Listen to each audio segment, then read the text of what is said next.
What is today? It is Sunday, February 24.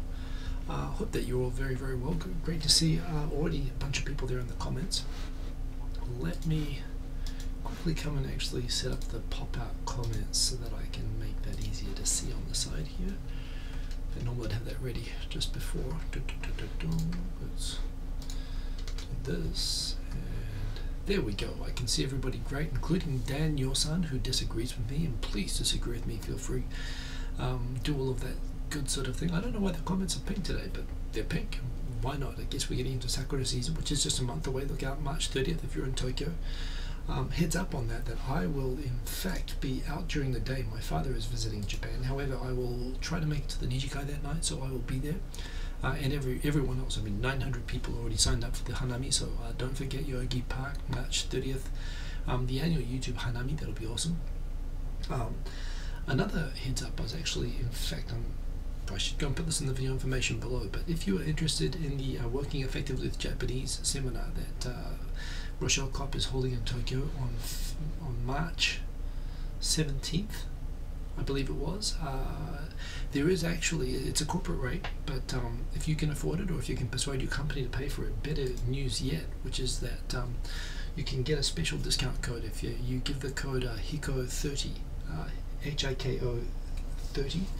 When signing up for that, it means that you'll be able to go in and get 30% off of that. I'm about to explain that in a moment, but yeah, let's just quickly see who's here in the comments already. So we've got Believe in Yourself, boom, Daniel-san, there we go. Sergeant Bilko also giving the boom. We've got Quint Rankid, Steve from Berkeley, good to see you all. We've got Mr. Cordy Cheb, Lauren Sakai, good to see you. Quint Rankid, who I've already said, Tokyo 503, and yeah, great topics, although I don't have a lot of depth to them, but hopefully that means I can walk through quickly, which is also good because I've been on a bit of a chill hop, a chilled out hip hop kick lately, although I don't quite have all the sound sources that I would like.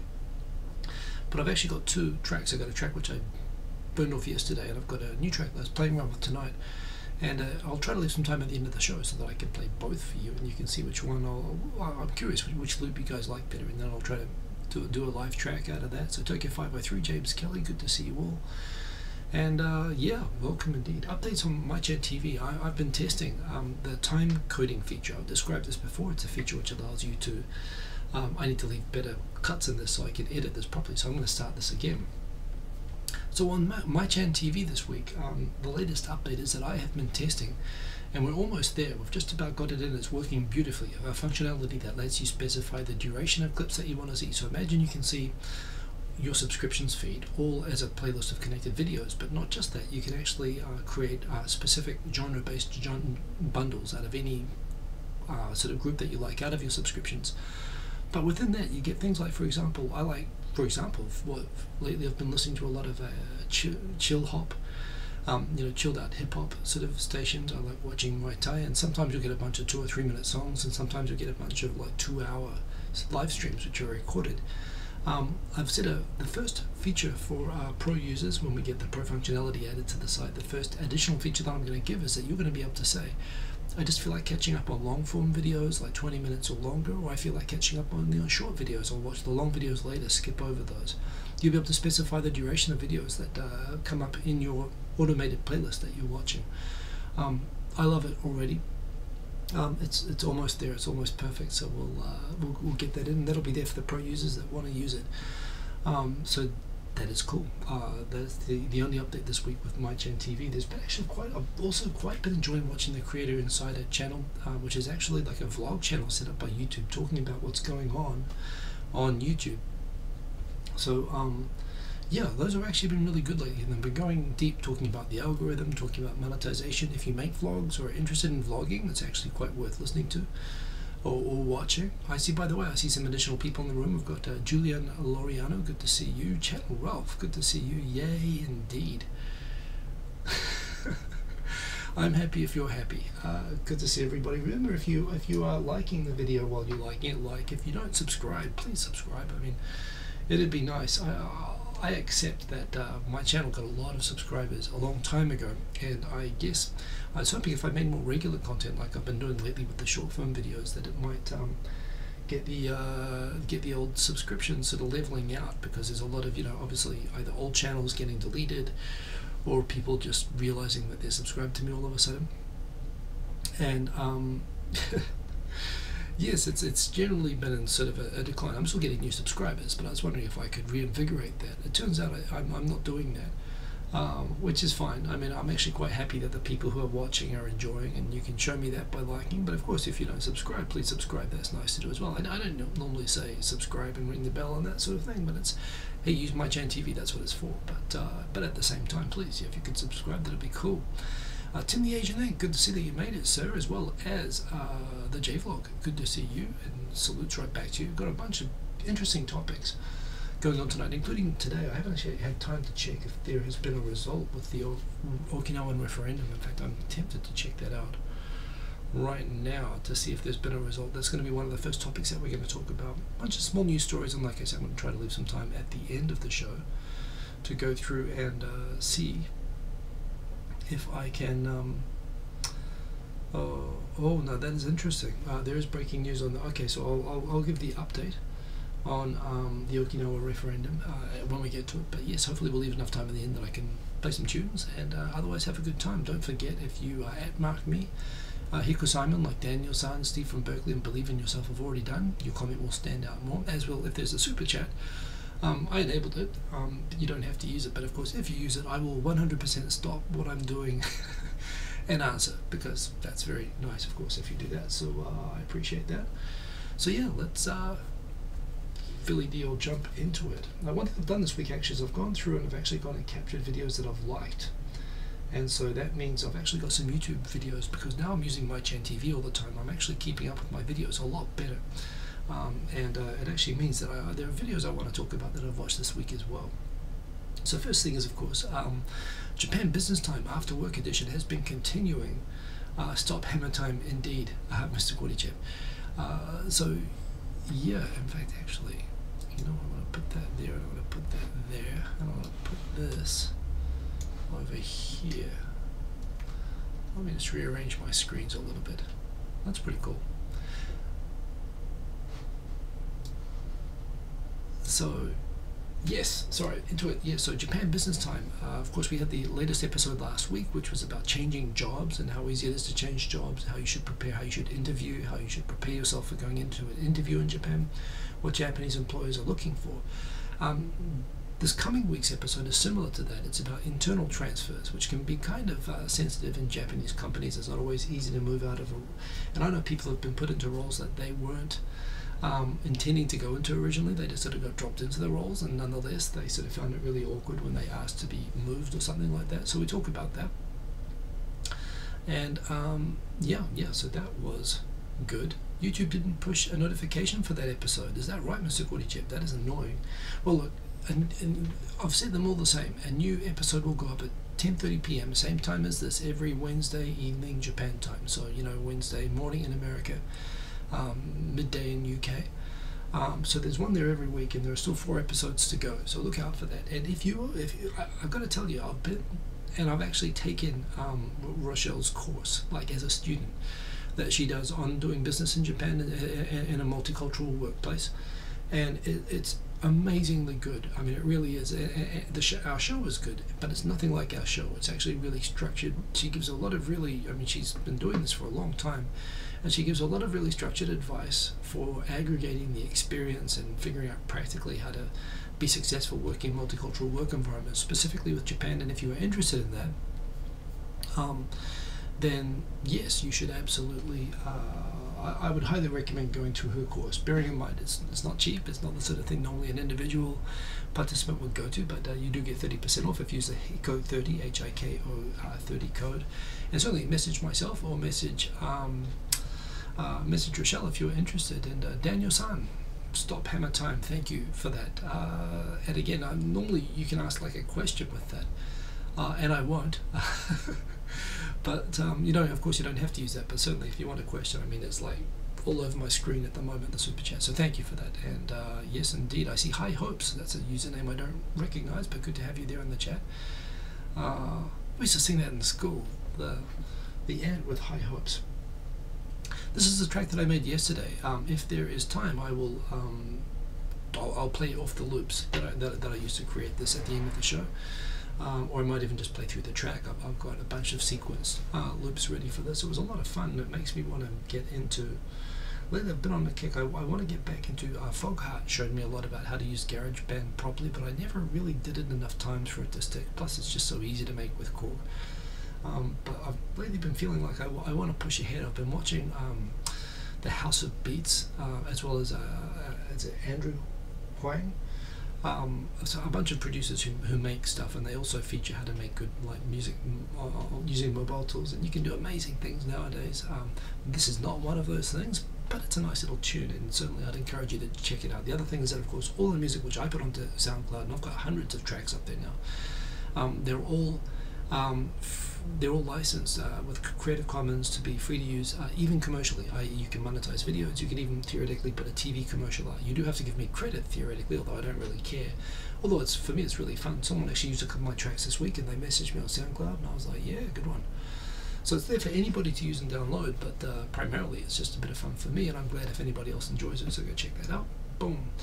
There was a great on Monday I took this. That's right, on Instagram. That was just a view. I was in Meguro on a high building, and that was just got a great sunset where it was like still really blue above and really orange in the middle, and there's Fujisan and Tokyo looking out to sort of Yokohama in that direction, and it was just it was quite a good one. So I Instagrammed that, and yes. Lauren, I thought it was actually, I was like working out. I was in a gym at the time, and I was like, whoa. So I actually went and got the camera, and I did that while I was doing shuttle runs. I actually did that while I was running. Came out pretty well in the circumstances. So yeah, in terms of other videos and just things going on in the Japan community, I have to shout out Internationally Me. I actually met her once. I met her a couple of times actually, but one time I think there was some sort of an event where we talked for a couple of, for about an hour, when her channel was still very small, and she was telling me she was actually thinking in a very structured way about all the things she was going to do to grow her channel. And I gave some of my thoughts, which were the same sort of thoughts I give to everyone. Obviously, if my thoughts were really that worth listening to, I would be, I'm not a small channel. I know that, but I'm obviously not a mega channel or anything like that. But what I could tell talking to her is that she was really thinking about really doing this seriously and taking it as far as it would go. I haven't really paid much attention to her channel for a while, but I noticed the other day when she was, I saw some of her short videos, and I realized, geez, she's got like 300,000 subscribers now, and she's doing meetups in Paris, and she's going around the world doing all of these events, and she's just kicked off she started a new sort of group which is centered around YouTube, but not just that, but it's basically, she did a meetup event the other day in Japan called the Internationally Us, and I saw a lot of people from the YouTube community in Tokyo attended, and she's just doing really, really awesome. If you haven't heard of her, go check out her channel. She makes really, really good travel vlogs. I mean, really well edited. And yeah, she's a Kiwi, so she can't feel bad. And yeah, she puts a lot of time and care and effort. She makes really great videos, and she's just done really well at building a great community of, actually, when I say great community, not just because of the numbers, it's actually they're really cool people. So highly recommend subscribing to her if you have not already, and yeah, check her stuff out. She's just doing gangbusters. I also talk all the time about Langley Esquire, Tokyo on Fire. They've actually got a couple of series on here now, but this series where they were talking about the Japanese Supreme Court, which sounds boring, and I guess it kind of is. I'm kind of into constitutional law, but this is just really, really, if you watch this and you want to understand what's going on with Japan news and whatnot, the explanation 20-minute vlog talking about the Japanese Constitution and the Supreme Court and why it kind of doesn't work properly is really good. I mean, this will make you smarter. I'd like to think that with my show I'm trying to hold equal IQ. This show raises it a little bit every time. I try to bring it back down again perhaps with my ones, but if you like anything that I talk about in terms of news or politics, these guys do it a lot better than me. And again, although I understand that Langley Esquire, I think he's got like a lobbying, a consulting business, so it is kind of quasi-professional for him, and he obviously makes it look that way. Obviously this isn't, but yeah, you can tell he does it properly, so there you go. So the Okinawa base referendum. So it looks like I was just looking at the news flashes just while we were talking before. So what's happening is, let me give a little bit of background and then explain what's going on with this. The old story with Okinawa, I've been through this before, but the recap. After World War II, or during World War II, let's go back to during World War II. In fact, let's go all the way back to Meiji. Let's just, in fact, let's go back before Meiji. Let's go back in time. So, of course, Okinawa was itself, it wasn't part of Japan and it wasn't part of China. For the last 1,000 years or so, it was an independent kingdom on these islands, exactly in between Japanese islands and Taiwan and China. And it was known as Ryukyu. The Chinese, I think, spell it Ryukyu, like with an L. Of course, Japanese doesn't have an L, so in Japanese it's known as Ryukyu. And it was basically an independent kingdom that was tribute paying to China. Now, there's a big thing, Chinese nationalists like to say that if you paid tribute to them, i.e. protection money, that you were de facto part of their empire. Korea paid tribute. So, some Chinese scholars say that Korea was part of China, which gets Koreans very, very upset. And they point out that, no, there were kingdoms like Vietnam, Korea, which paid tribute, but were not. Well, and I won't get into Vietnam because I don't know enough about it. But basically, Okinawa was one of these sort of satellite kingdoms. It had its own king. It was separate to China, but it paid tribute. Because China would come in and collect its protection money every few months. It did have a relationship with Japan, but it was kind of kept under wraps. Japan was more or less known for piracy during the closed nation period, and so there wasn't anywhere near as powerful as or influential as China. However, when the Chinese Empire was in decline during the 19th century due to everyone colonizing it, and Japan was definitely on the rise during the Meiji period militarily. In fact, it was just building up I believe it was just after it defeated China in the first Sino-Japanese War. It was preparing for war with Russia. It was getting pretty good, and it decided to go around and tidy up the neighborhood, and it annexed Okinawa. At the same time, it was about 10 years before it annexed Taiwan and Korea and Sakhalin Island and other sort of places. But it was basically it was the very first phase of expansion during the Meiji period, when Japanese would say it was consolidating existing territory, but it had an independent identity before that. Okinawan language is very different to Japanese. I mean, it's normally in most parts of Japan, the accent, you can still hear Japanese words, and even if there are some words you don't understand. I've been to Okinawa, and in the north of the main island, I couldn't understand a single word. So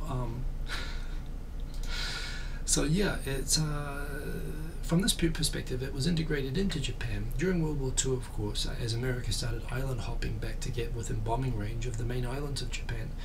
It had a really complex role in the sense that it had been integrated into Japan for about 50 years, a long time.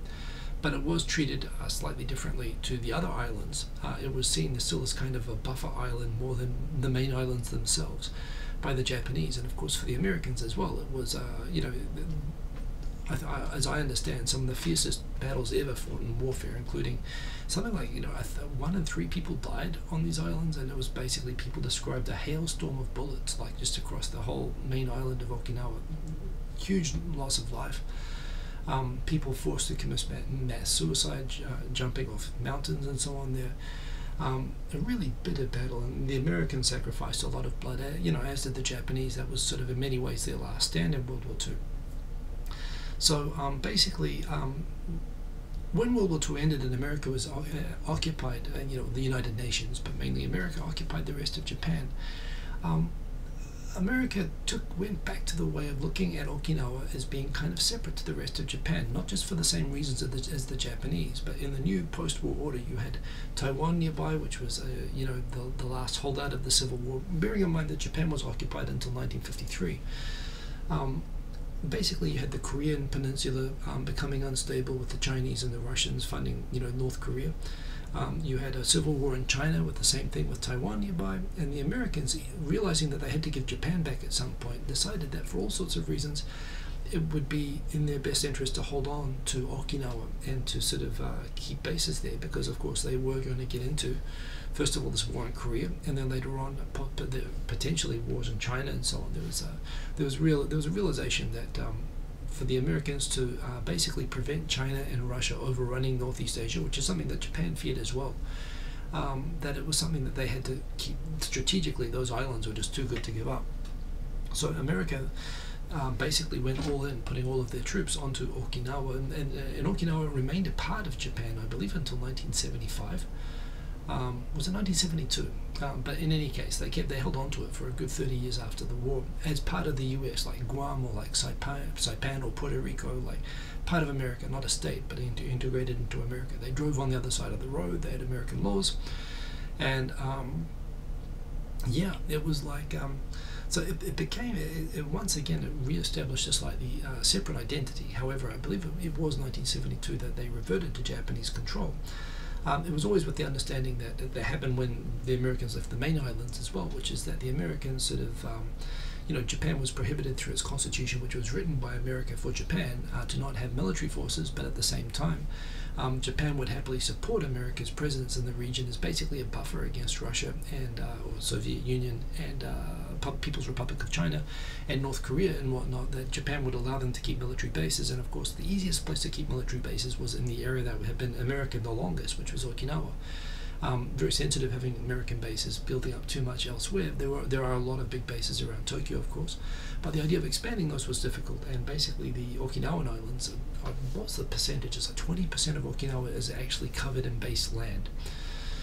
So it's this legacy of U.S. post-war occupation of Okinawa that you have the situation that basically in order to create these enormous bases, which really are for intents and purposes like a huge military base that America has in Northeast Asia.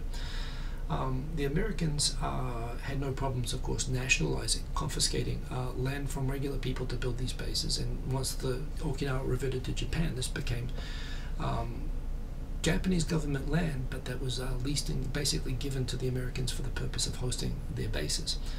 And again, in many places, these were unpopulated areas that the Americans just figured was a good place for a base. It was post-war, everything was destroyed. The Americans just pretty much gathered up and they built a lot of bases all over Okinawa. One of them was in the center of the main island, in a town called Futenma.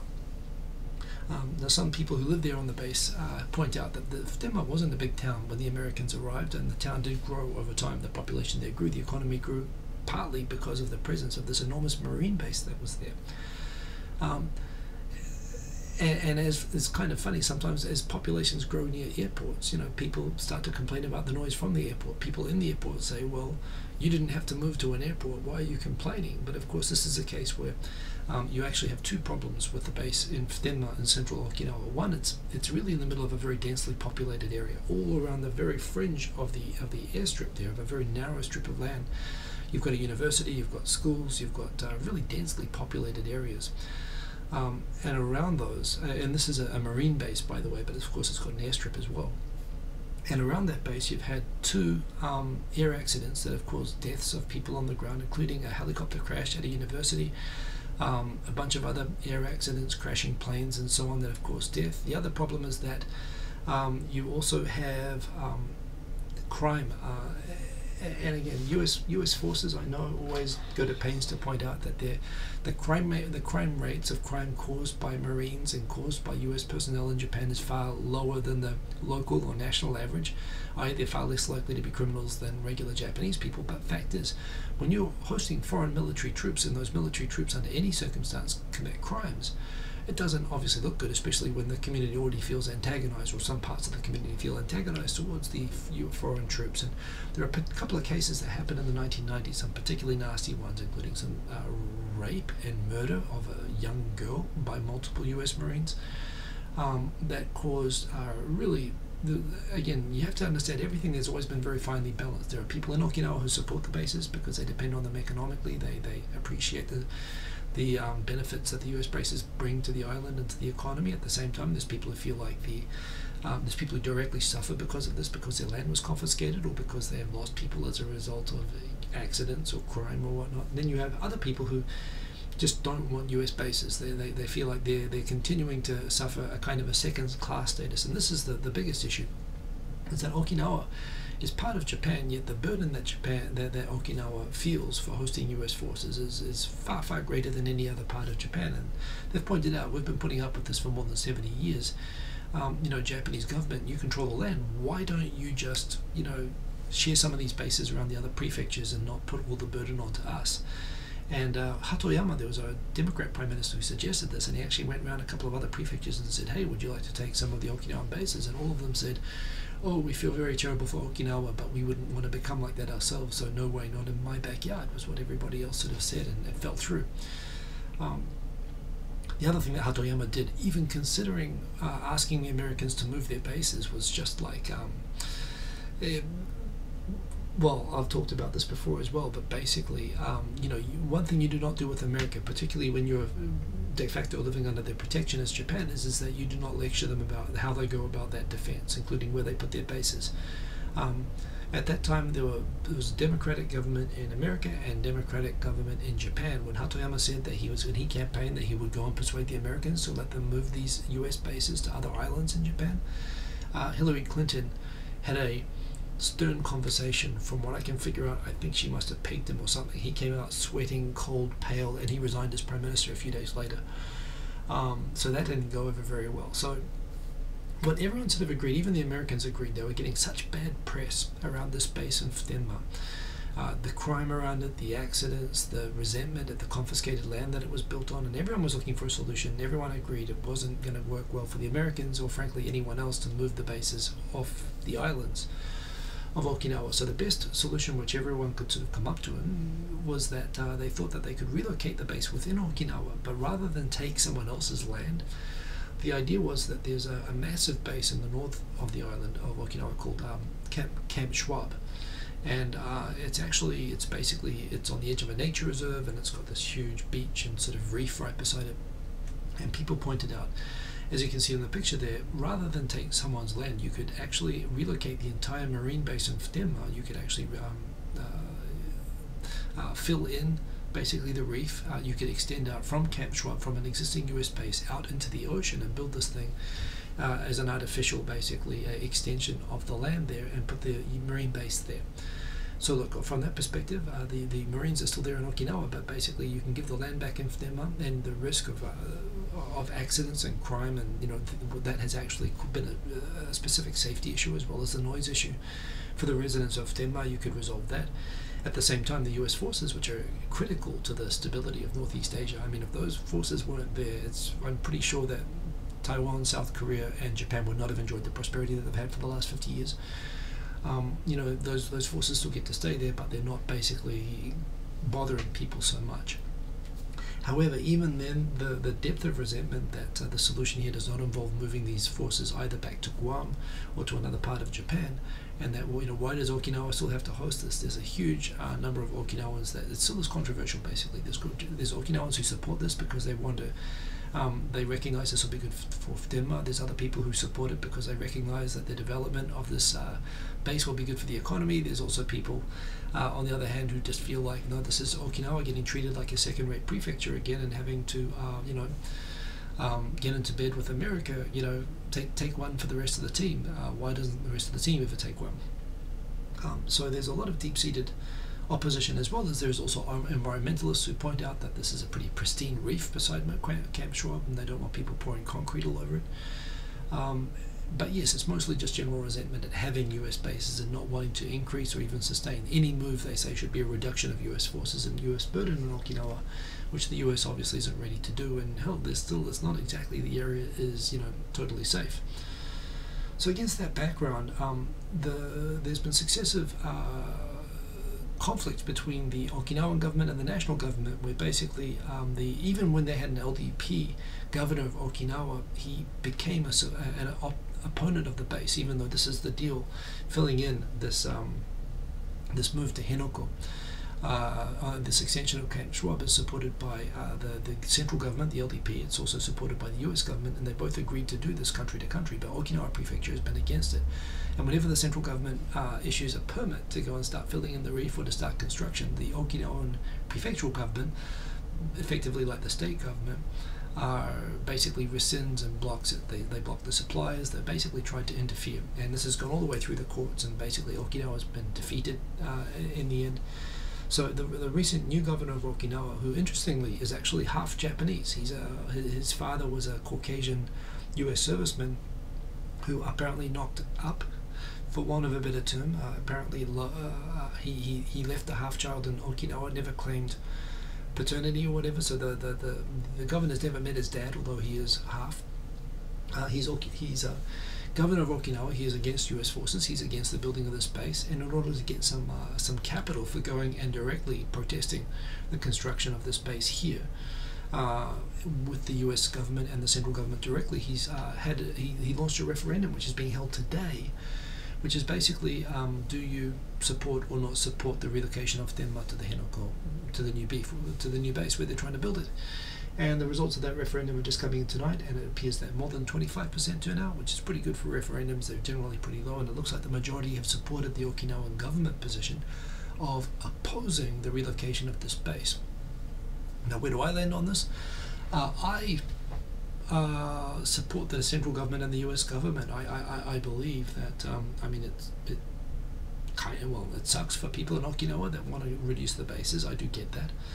But I think this is the best solution available. There is no other location that you can host the base within Japan. In terms of regional stability, the base is important. This is a solution which makes Phtenma safer. It allows those forces to move away from Phtenma. The return of the land there improves the safety.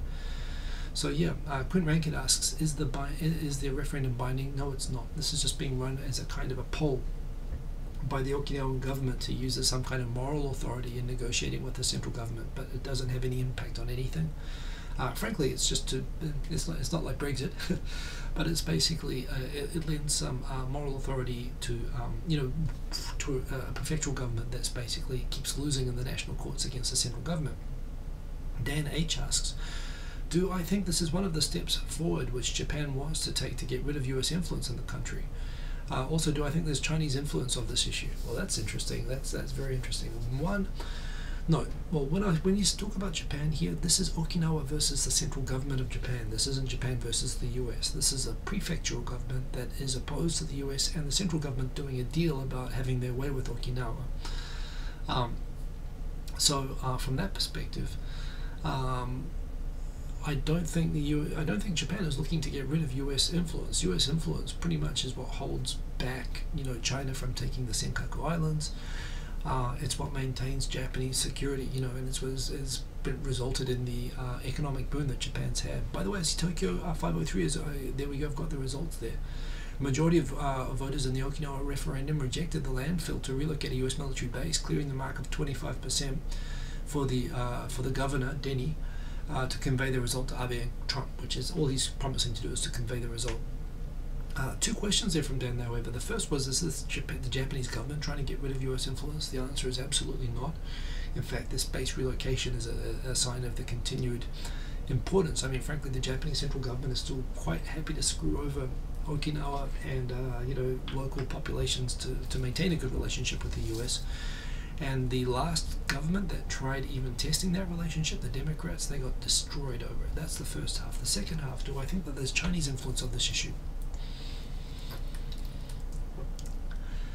Yes. There's no clear evidence from what I understand about that, and obviously it's sensitive to raise, but certainly right-wing commentary, particularly a lot of the activists, the protest groups that have been blockading Camp Schwab in protest for this, right-wing internet groups, basically whenever the story comes up, they always say, hey, how are those people getting a living? Who's paying their wages to stay there protesting every day? There are rumors of Chinese financing of extreme left-wing groups in Japan that oppose US forces, including groups like the Red Army and whatnot, which I don't think are active in Okinawa anymore, but certainly there are rumors, and generally when people in Tokyo and right-wingers dismiss Okinawan protests, they say dismissively, oh, that's just the Chinese funding, trying to make trouble for the Americans in Okinawa. I don't know that that's based on any fact, but it's what comes up over and over, and it obviously it's a story. It's kind of an excuse to not pay attention to the protesters down there, which clearly a referendum like this shows that this isn't, even if there is Chinese influence in this, if we get a majority result of a Okinawa-wide referendum, it's showing that this isn't just some fringe groups being funded by outside powers. It is more than that, and you can't dismiss it like that. So it answers that question.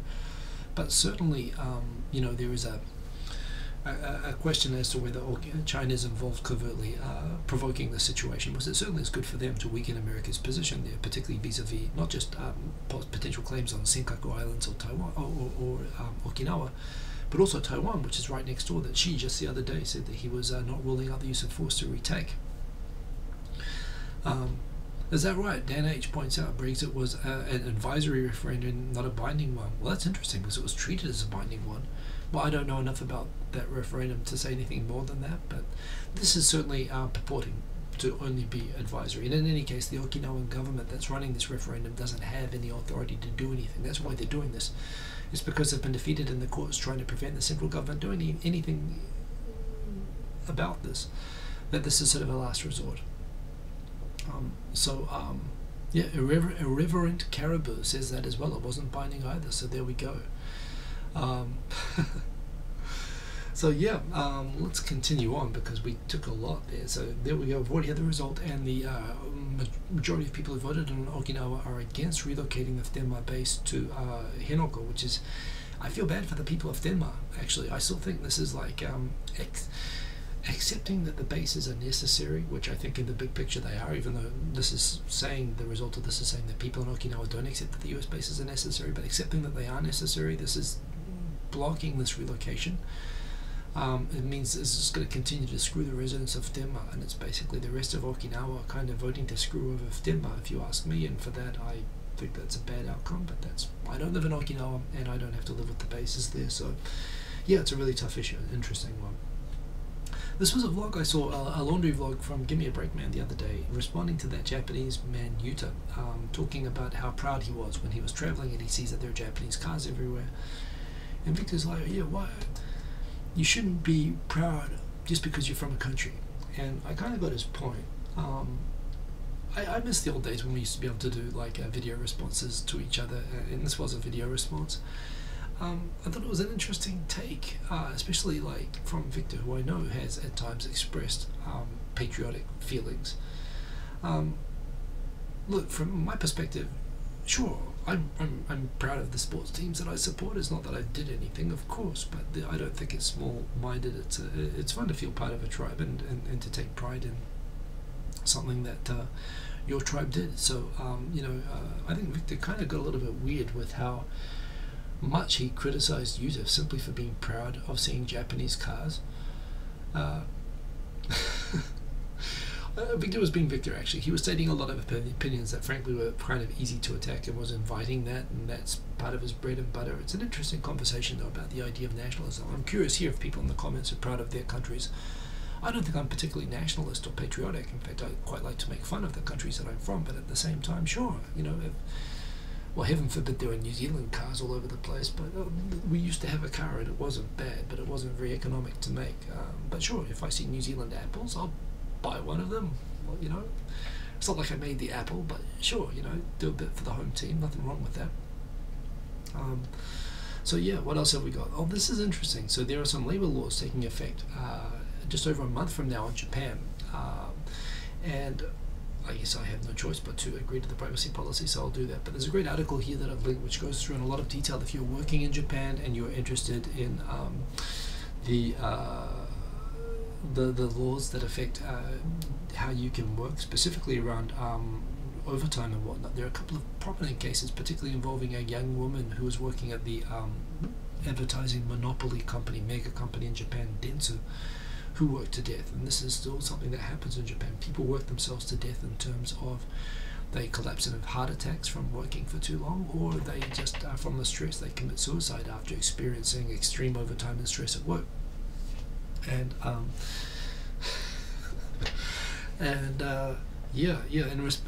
that was a bad time to laugh. I'm just seeing the comments. It's nothing to do with the story. Jeez, that was terrible. I'm not going to be able to cut this out, is it? No, I'm definitely not laughing at the suicide, which is still a big problem in Japan. Karoshi, literally overworked to death. Still a big thing in Japan. And in response to a number of prominent cases involving this, the government amended the labor standards, basically the employment law of Japan, to specifically set hard limits, including penalties. At the moment, there are only guidelines with regards to overtime, And they said all these hard penalties, basically that companies will be penalized if they allow employees to work more than 40 hours, basically 8 hours a day or 45 hours a month. What's interesting about this, it's kind of a good thing that they set these hard limits with criminal penalties if people, work over a certain amount, and these are based on the idea that working more than that puts people at risk of working to death. No, Victor is not Colombian. He is, I believe he's an American citizen, but who was born in Peru. Although I like to just call him Puerto Rican.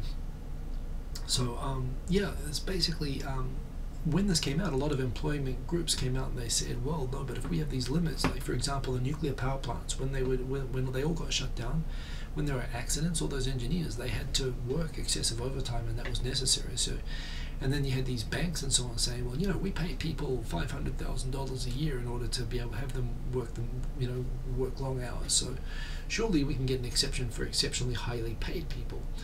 And basically, although these standards were made to protect people from working to death or committing suicide from overwork, they decided to create these highly skilled professional exemptions where basically you are legally allowed to make people work to death if they are earning more than roughly $98,000 per year, or if they are working specifically in the banking industry. And I don't know why the government did this. Maybe they thought, yeah, screw them, they're bankers, let them work to death. I used to work in a law firm where we would work hours like this, and probably it would be it'd fall under the description of highly skilled professionals. And I must admit, there were times that when I was in that job when I was thinking that, hey Musashi Mark, good to see you.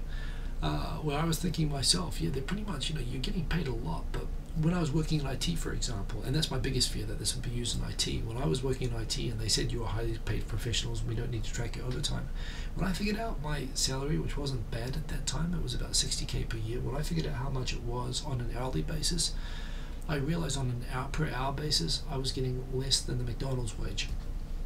I think I was doing better than that at a law firm, but still, when you're hitting areas where people are physically suffering for it, I still wonder what the wisdom of having limits designed to prevent working to death, but you have exceptions for them under any circumstance, but they are in there. But yes, essentially, if you don't fall in one of those non-protected categories, then you are on those non-exceptions. You will have more protections and more clear protections from being overworked, as well as there'll be new guidelines for allowing new visa categories and overseas workers to come into Japan, all starting from April. So there's actually going to be some really dramatic changes happening, both in terms of labour rights and in terms of the foreigners. They're expecting over the next 10 years an extra 300,000, probably more, are going to come into Japan. They're going to work in sectors of the economy where they couldn't get visas until now. So it won't just be convenience stores. You're going to see probably foreigners, particularly in the cities, I would imagine. You're going to see foreign faces a lot more often, which, Japan, ready or not, that's coming. This was actually, I don't know, I first saw this on Facebook, this Asian Boss channel. They post videos on YouTube as well. It's not always good, it's hit and miss, but I really like and respect what they are. I suggest checking them out if you're not familiar with them. They're basically a sort of network of English-speaking, internationalized Koreans, Chinese, Filipinos, Japanese, who go around and do street interviews, basically, in the different countries that they're in. And it's really interesting to actually look at videos about Korean culture, Philippine culture the other day. And every now and then they go and do these street interviews in Japan, where they ask for Japanese views on topics of interest to the international community. And they actually went round and they did these street interviews. And when I first saw this, the question that they're saying there, should she be a US or Japanese citizen, I'm thinking, oh geez, that's an awkward, sort of an ignorant, cringy question. It's not that simple. But no, they actually, when I watched the video, they actually did this pretty well. They went and they talked with a bunch of people. They said, are you proud as a Japanese of her? And they'd say yes. And they'd point out that technically, when she turns 22, she's going to be required to choose US or Japanese citizenship, and what should she choose? And it was interesting because the responses that were thought out, and they were basically, there were a lot of people were saying, yeah, if she has to choose, she should probably choose American citizenship. It would make me feel sad as a Japanese person, but she's grown up her whole life in America. She doesn't speak Japanese that well. She should probably choose American, although it'd be a shame for us to lose that. Then they asked, well, based on that, do you think that Japan should recognize dual citizenship? And some people said, yeah, sure, and some people said no. And a couple of respondents who were actually half were saying, yes, this damn racist country is never going to do anything for us because there's not enough of us for them to care about. It was actually a really good video. I highly recommend checking this one out, as well as subscribing to Asian Boss. They make good videos, so go and do that. Hirokazu Koreeda does a lot of good movies on talking about social issues and problems within Japan since day and age. I'll check that out. Actually, that's different to this, right? To Asian Boss. I will look that up later on. But thanks for the tip there. Also, as well, NHK picked up as a special feature the discussion of basically how. And I do like the fact that Japanese media are definitely, they're not focusing so much on her as an American, or more as a Haitian, actually. Yeah, exactly. She is, the discussions that she's prompting in Japan, which I think are healthy ones and necessary ones, given that, Japan's signing up to have a lot of, extra foreigners come into Japan, how that's going to change Japanese identity. I'm going to have to rock it through if I'm going to play some tracks. I thought I was going to get through this quickly, but I talked about Okinawa for like 20 minutes, so yeah, here we go.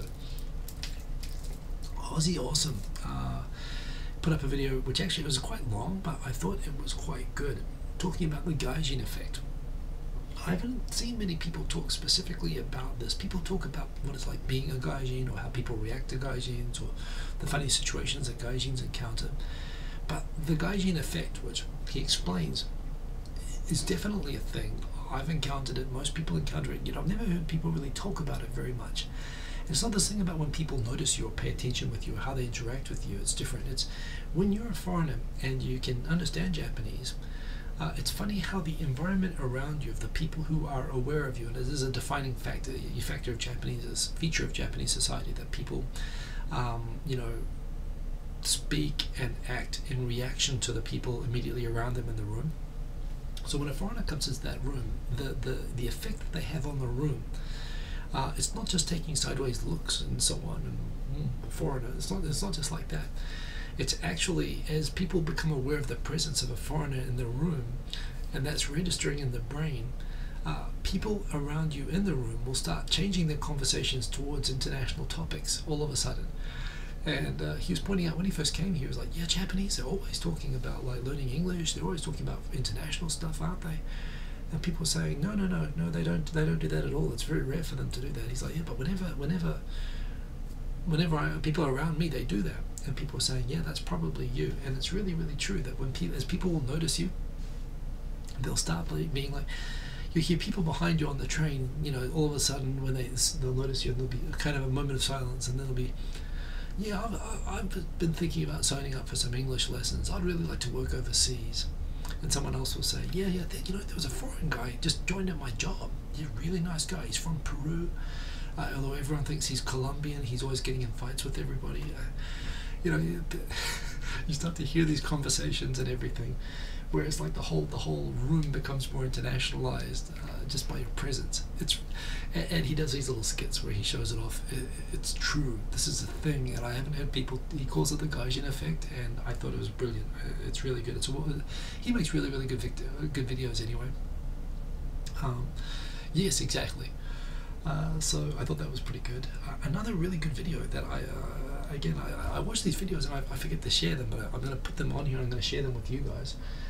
Live from where I'm from. This is like a 1 million subscribers channel. It's an enormous channel. It's like a Canadian guy and a Japanese wife, but mainly the Canadian guy. But he does very, very well prepared videos talking about Japan. He did a great video on renting in Japan. And not just talking about how to rent and what the difficulties are, but actually doing interviews with like real estate agents and lawyers and researchers, academics who have studied the subject, talking about what the options are and why it's so difficult renting as a foreigner in Japan. Again, it's like a 20-minute video, but it's a really, really well done video. And the things that are in this video, the things about the high rejection rate, blanket rejection for all foreigners. This is something I've lived here. I'm a permanent resident. I'm married. I've been here a long time, and I still run into this myself. I mean, I still consider moving to be the most unpleasant part of living in Japan, looking for an apartment. He broke it down. This is probably the best explanation of this subject I have ever seen, and that's why I've got it there. And life from where I'm from, yeah, they're kicking ass. I mean, he's obviously putting a lot of work into the videos at the moment, and credit to him. Dan H, it's not uncommon when speaking other languages which are not part of your native population race. You get this a lot when you speak Arabic, Urdu and Mandarin. Wow, well, for a start, it's really cool that you can speak Arabic and Mandarin and English, obviously.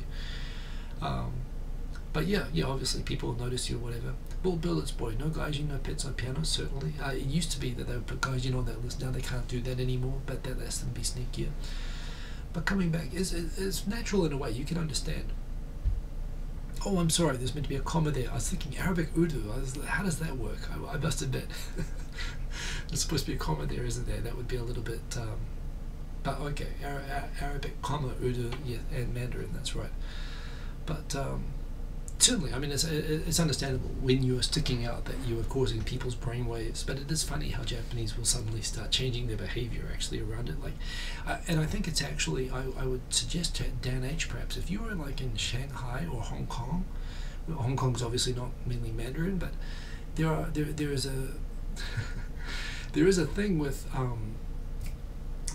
people in China, for example, that they really, generally, my experiences, and maybe you'll get this in more remote parts of mainland China, but certainly in Hong Kong or places like that, Chinese culturally just generally don't seem to care very much about what's going on around them. They're like the opposite of Japanese like this.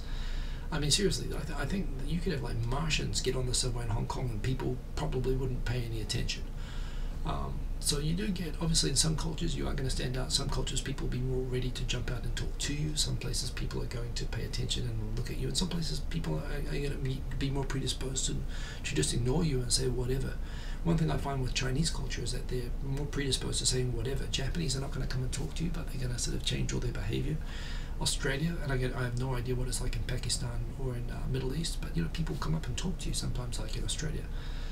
But yeah, so true, this is not a Japanese unique phenomenon, but it happens in a certain way in Japan, I think, so yeah.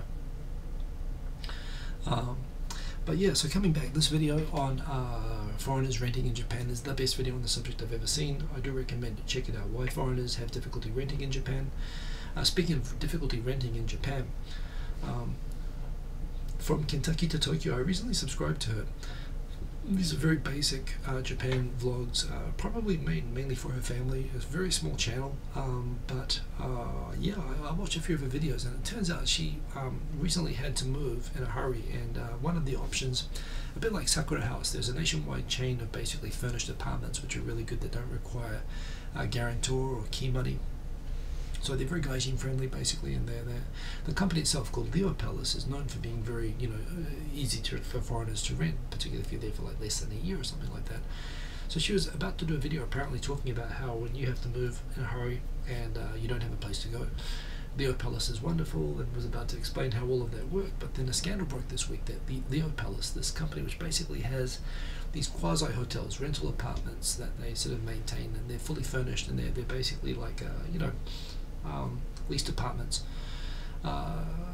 Basically, there was a discovery that all of the buildings that they built to their own specifications apparently did not meet fire code, and now 14,000 residents of the Palace rental accommodation have to be kicked out while they go and find, and apparently I wasn't aware of this at first, most of these people are foreigners, and so they're having a very tough time at the moment, because part of the reason that people in these places in the first place is because it's so hard to get rental accommodation as foreigners in other places, and this is one of the places that is accepting of foreigners, and yet it turns out all of their buildings were not up to code, and they've had to kick everybody out, and the people who are in this situation are obviously in a tough spot, because they don't know where to go, they're not getting very much information yet from Leo Palace, so it's been big news in Japan, and it's obviously impacting foreigners a lot as well. So yeah, if anyone's having trouble with that, it sounds like they would be good if it weren't for the fact that they had this problem. But yeah, believe in yourself. A friend of yours recently spoke to radio and advertising execs in Pakistan, enjoyed the time there, Tim Burt. Yeah, I would, I don't know what GG means, Leo Palace, but unfortunately, yes, she was gonna talk about how great it was, but it turns out now she's gonna move again and she doesn't know what to do, so that kind of sucks. Also preparing for more foreign residents coming to Japan. The government is getting ready to do more surveys. They did the first ever survey last year about this, and they found that basically 40% of foreign residents have experienced some form of rent discrimination, and they want to double down on this and try to figure out the areas that the government needs to focus on to improve living conditions for foreigners in Japan, to make it basically a place that they can get all the foreign workers that they need. So it's good that they're paying attention to us at last. It'll be interesting to see. I don't know. I'm assuming I'd be subject to this. I mean, I'm a permanent resident, but I wonder if I'm going to get the survey. But the point is, they're going to look at what they can do around facilities to make it more easy for people who are just arriving in Japan, which I guess would include things like language lessons and so on. But there we go. The hay fever season in Japan is brutal. This year is one of the worst ones that we've had. We talk about hay fever, we're talking primarily about cedar. Most of the mountains, if you imagine little bonsai trees from Karate Kid, the trees are full of these, the mountains in Japan. Japan is like 95% rugged mountains covered in native forest, and most of that forest is cedar pines. And it is exactly at this time of year that they just release pollen. And Tokyo actually becomes hazy from all the pollen. Like 2 weeks ago, it was totally dry and clear. You could see all the way to Mount Fuji beautifully out my window. Now you can't see the way to Mount Fuji because it's getting humid and because of all the pollen. And around that, all the people you see wearing face masks, it's generally, well, right now there's a lot of influenza going around. So it's people who either have colds and don't want to spread the germs, or people who don't have colds and don't want to catch the germs. But particularly this time of year, it's people who are just suffering from allergies from hay fever. I don't get it this time of year, although I do get it in September, which is, people say is budakusa, is like pig grass. There are different seasons with different things flowering, but particularly this time of year is bad. If you've got cedar allergies, it's not the great time to come to Japan, but that's what we've got right now. This guy, the Olympics minister, who is bummed out about athletes getting leukemia, which actually, yeah, he's maybe getting a little bit too beaten up over saying that. That's an understandable statement. But also the cybersecurity minister, who's never used a PC before, showed up 3 minutes late to a committee meeting, and the opposition smelling blood in the water, given that this guy's been the focus of a lot of negative attention lately, held a 5-hour protest. And this is kind of what it's like in Japan. They'll just keep beating up and bullying on someone, basically. Once it's okay to bully someone, they'll just do it until they make them resign, and clearly they're trying to, and clearly the guy's a muppet, but at the same time, I think the opposition looks worse having a 5-hour protest over a 3-minute delay, if you ask me. But that is the thing that happened. Hayabusa 2 this week, the Japanese version 1 went and touched down on a satellite, picked up a few grains of sand, barely anything, but managed to get it back to Earth. Now it's a new improved version on the asteroid Ryugu. Actually touched down successfully the other day, and by all accounts seems like it was able to catch a sample. It's actually going to continue orbiting, and it's going to land 3 more times, get more samples. And then in 2020, next year, it's going to fly the 300 million kilometers back to Earth, and it's going to bring the samples back. Again, showing that Japan is doing amazing stuff with space robotics, and that is pretty cool. This is really cool. Some photos from the Honbashi, right near Tokyo Station, from 122 years ago, including video. It is really, really amazing. It's I wonder if I can show that. Oh, look at that, it's playing. Yeah, it's embedded, but it's pretty incredible. This is a place that exists today. I mean, you have to understand what happened between, this is from 1897. What happened since 1897? First in 1923 you had the great Kanto earthquake and firestorm that happened after that. Then you had World War II, where of course Nihonbashi was at the very center of the targeted area in the fire bombings of Tokyo in 1945. So and you can see every building there is just about as wooden. The only non-wooden structure, the Nihonbashi bridge itself, this is a stone bridge, and that's the only thing that survived. So yeah, but look at this. This is actually 1897. This is Meiji period. This is like 30 years after Japan opened up and stopped being a closed country. You can still see people wearing like traditional clothes. To me, this is like super cool. So yeah, that's a thing. Go check that out on Sora News 24, 122-year-old video of downtown Tokyo. So yeah. And it's kind of funny, you can see all the people looking, hey, what's that French guy with a camera? Which, the Gaijin effect, I guess, happening there. HR seminar on new foreign workers. This I feel a bit bad for. There's an operator of a 7-Eleven in a rural town, and these were all franchisees, right? They pay to be able to open up a 7-Eleven in their local town. They have to set up the shop to look like a proper 7-Eleven. There's a lot of rules that they operate, including one rule that they have to operate 24 hours a day. Problem is, in this remote area, with depopulation of young people, he can't find people to hire to work at sufficient shifts. So the owner of the shop has been working basically 24 hours, and his health is suffering for it. So he started shutting down at like 1 a.m. and reopening at 6 a.m. so he could get some sleep. However, 7-Eleven contacted the shop owner and said, if you don't open 24 hours a day, you have to pay $170,000 fine, to which he started going public saying, I have to choose between working to death or paying $170,000 fine. This doesn't feel right.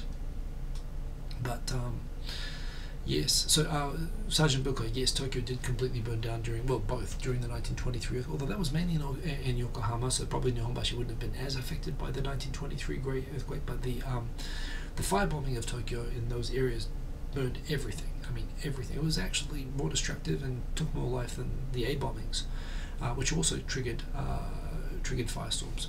Hey, Kang and Kodos. So coming back, that's pretty harsh by 7-11, but this is the increasing face of depopulation.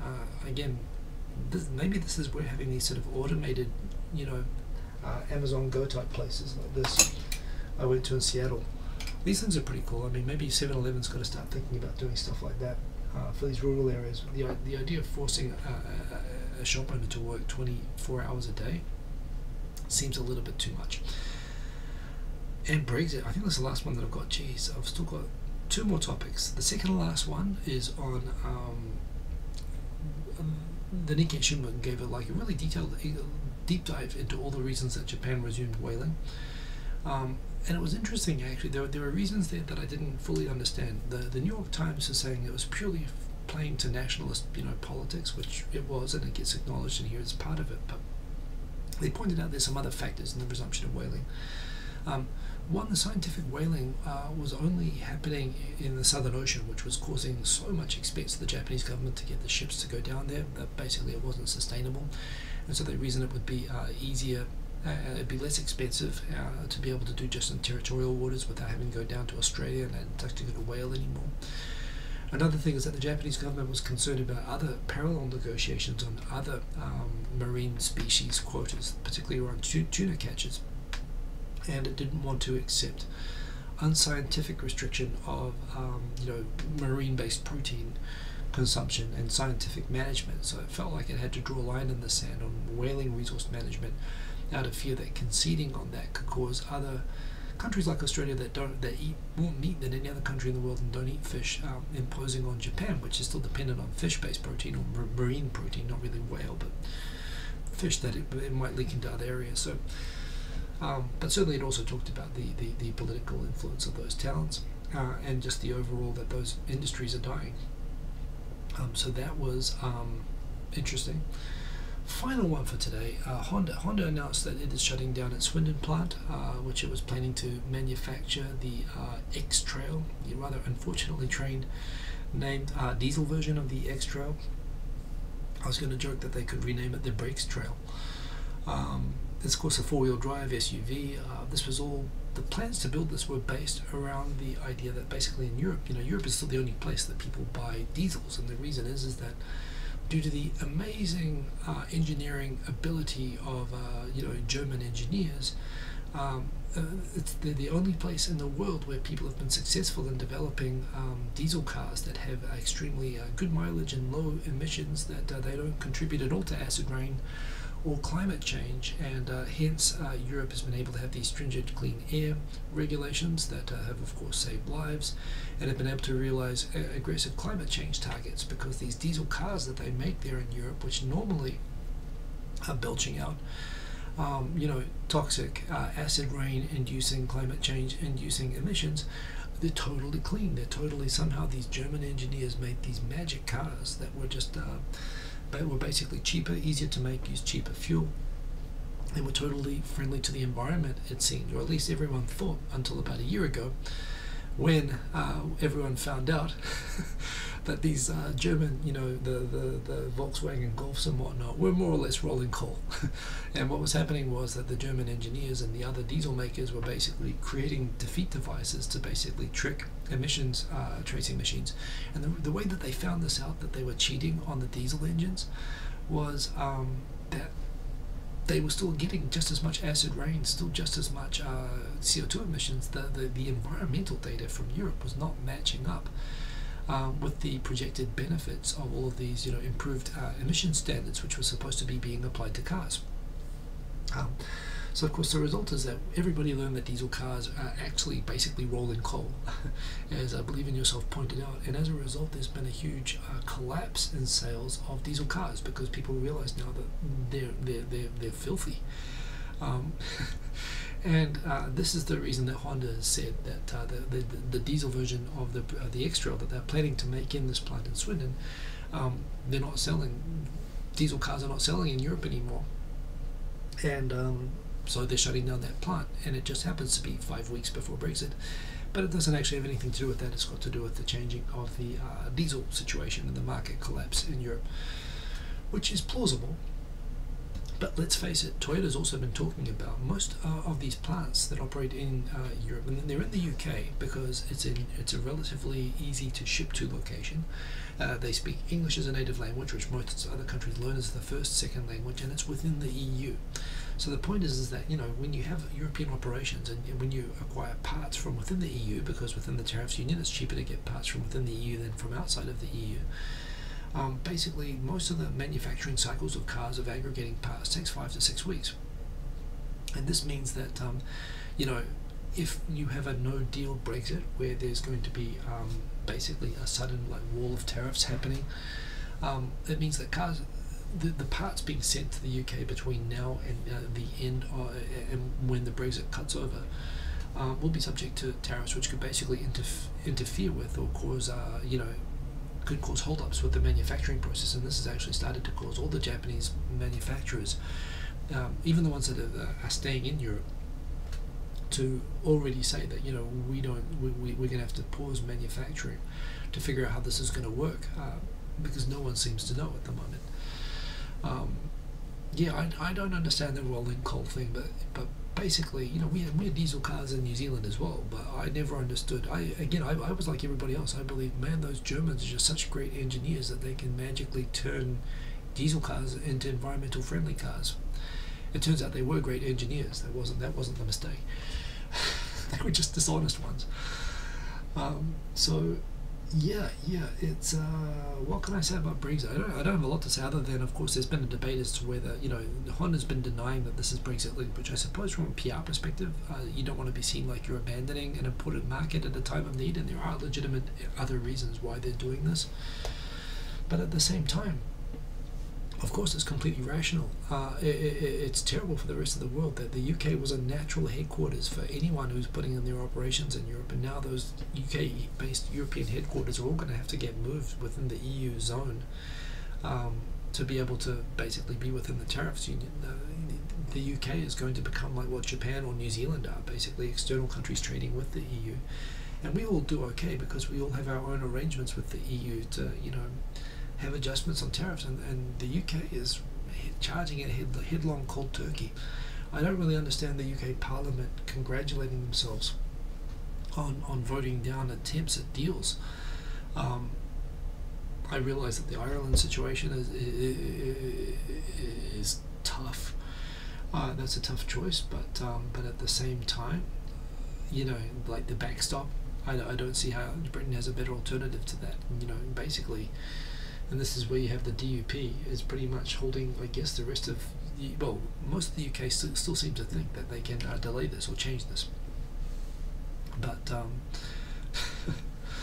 but yeah, it's from an outside perspective, New Zealand's been through the same thing. When Britain entered the EEC in 1972, 1975, well, basically they had to cut off ties with the Commonwealth. New Zealand was pretty much, we had our own little EU. The British EU back then was the Commonwealth. You know, Britain traded with Hong Kong, Singapore, India, Kenya, Australia, New Zealand, and from a New Zealand perspective, we only traded with the UK. And when the UK entered Europe, you know, we got Brexited. We lost our market, and our economy collapsed for a time, but we had to rebuild, and it took us 15 years. I speak Japanese because we had to go find new markets, and the government went and started teaching Japanese in schools. I had a debate on Twitter today, where some people pointed out, well, New Zealand's lucky because it's close to Asia. New Zealand's not close to Asia. New Zealand is close to South America. If you look at a globe, New Zealand's 5 hours from Argentina. It's 13 hours from Japan.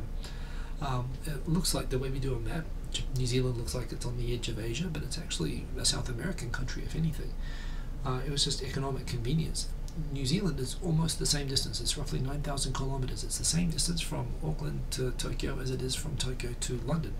And plus, even closer than that, 5,000 kilometers, you've got London to America. So of course, if you ask me, Britain should be looking at joining NAFTA or the TPP, for example. There's no reason that it couldn't. And arguably, the problem that people who voted they voted for Brexit had with the EU was the open immigration. And if that's the concern, well, there are other free trade blocks that don't come with the open immigration. So I think there's other alternatives that are possible out there. But no question, hey look, when New Zealand lost its car subsidies, when we stopped being able to sell cars, sell to the UK, we had a small car industry. We used to manufacture clothes, stuff like that. All of that, of course, it got destroyed. We can only do what we were good at.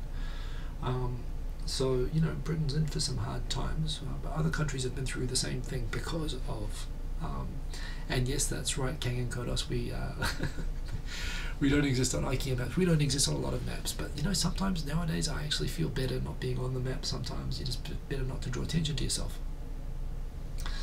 So that's right, before trying to measure the distance from New Zealand to Tokyo, please try to find a map that has New Zealand. But yeah, so look, this obviously, Brexit is a part of this. It's not the only thing that's going to happen. It's going to keep happening. I mean, I don't see how other companies, any company with a headquarters in the UK, is going to have to look at moving to Ireland or to probably Netherlands that has good deals for companies. So that is it. That is the show. Disco time, I think I saw someone say. It's disco time. So let's. I've got 2 tracks. I'm going to play 2 loops, and you tell me which one you want me to make into a track. Been experimenting with making kind of chilled out hip hop with what I have, which isn't always, it's not the sound that I exactly would want to get, but we'll see how we go. Everyone's saying play music, so let's do this. That is sound. Boom. There we go. Let's turn on the Korg. There is the Korg. Okay, so I've got 2 loops. So the first one is this one. So tell me how you like this.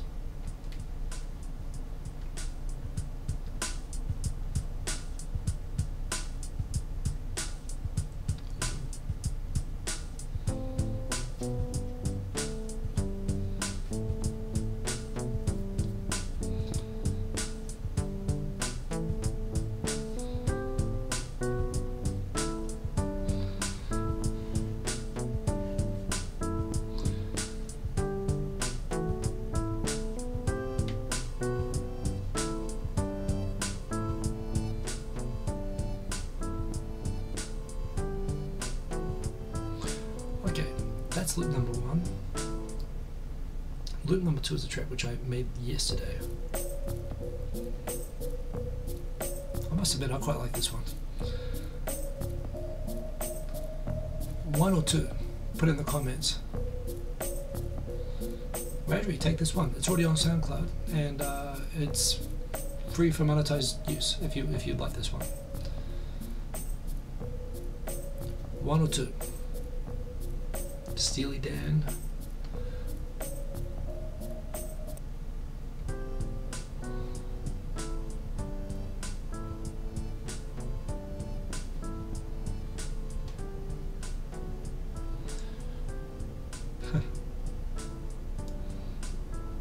Really? People think of Steely Dan, Escape from New York? This one? Seriously?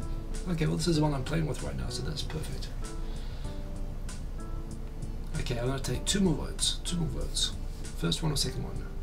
2 is nice. Says Musashi Mark. 2. Oh, that evens it up. Tokyo 503. Okay. Okay, well this is a work in progress. The other one is actually ready to go, so I'm going to play the first loop in that case. Well, I see more votes for 2. 2, I've got the whole track already set up. This one I'm kind of experimenting with. Okay, what I'm going to do is I'm going to play this for a little bit. I'm going to play around, and then I'll play the second track as the outro. So here we go. So let's.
that didn't really work.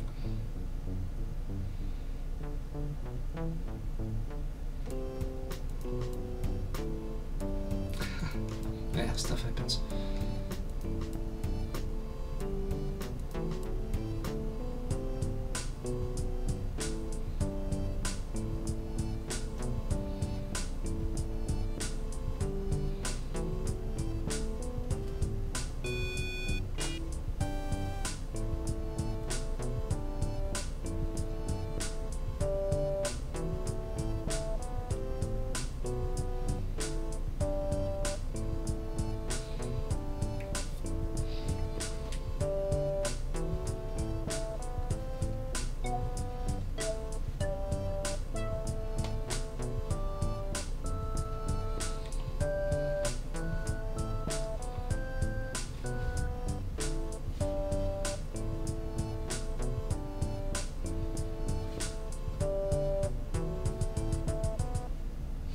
Okay, that's the first one. I might play the second one as the outro. So, this is pretty much, I've already set up the tune, so this is the outro. Have a good night, everybody. I like this one.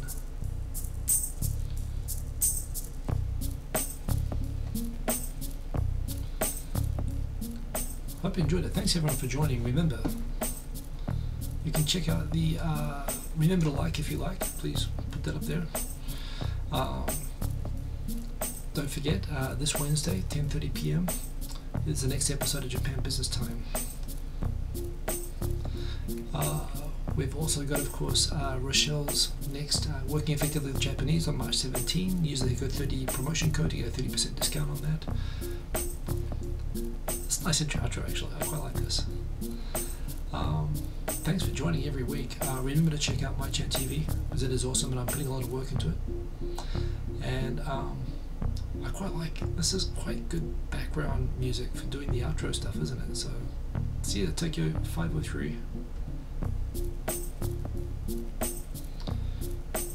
This is a nice track. I like this one. I want to make more music like this.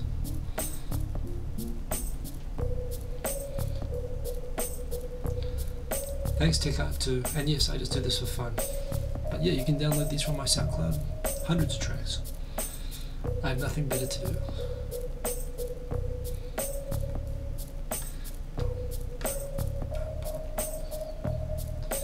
Next track.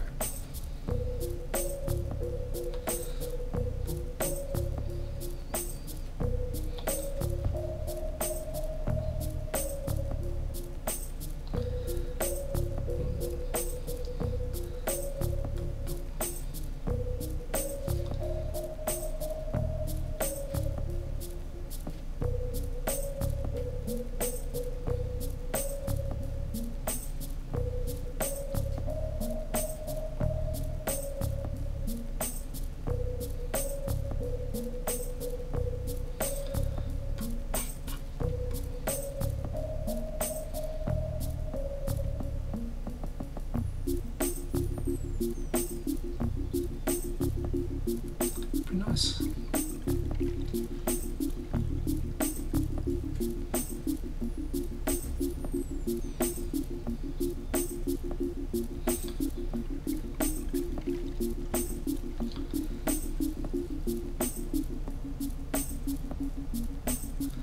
Thanks for believing in yourself. I'll look that up.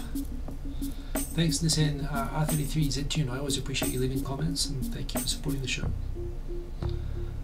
Thank you always, Sergeant Bilko and TechArt to Masashi Mark. It's good to have you all in here and have a good week, Lawrence Sakai.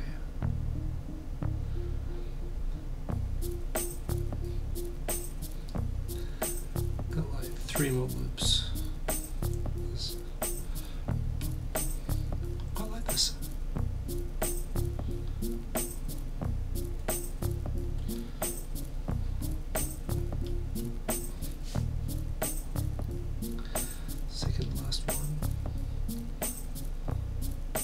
And we out with the next one.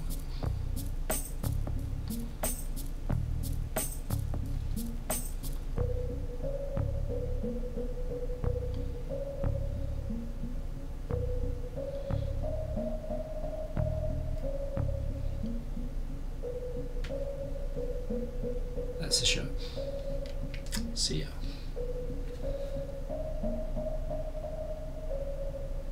Oh, nice. See you later.